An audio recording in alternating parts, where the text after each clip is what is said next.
911 receivers, the emergency.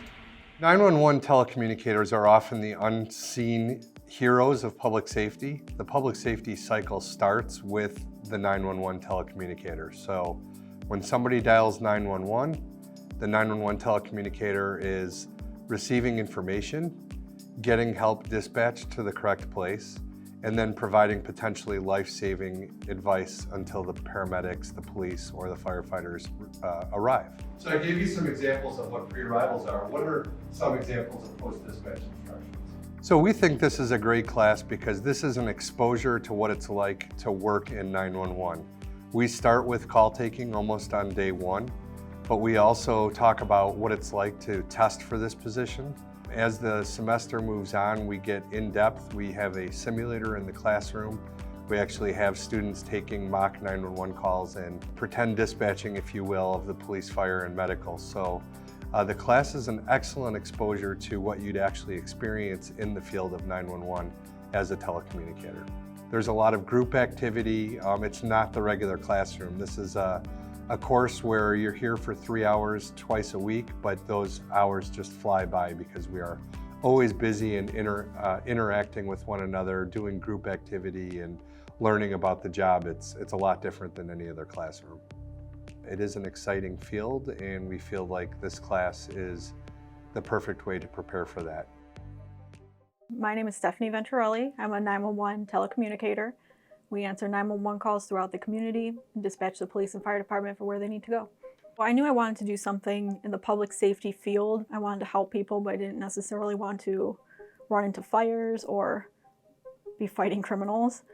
So I focused on the emergency management field and then found my way into dispatching, which really fits perfectly. I'm helping people on the phone, helping the fire department, the police departments, and getting everyone where they need to go and to help everyone around the community. Every day you come in, you're assigned to a position. Sometimes it's a fire dispatch position, other days it's a police position, or you're just a call taker. So if you're on the call taker side of things, you're just answering 911 calls.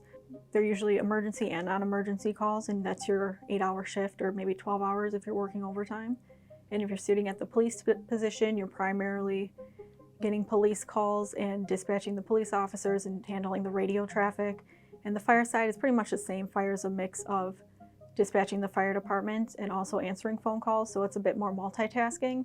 So you never really know where you're going to be sitting. Whichever day you come in, you'll be at the position and assume that role for the day.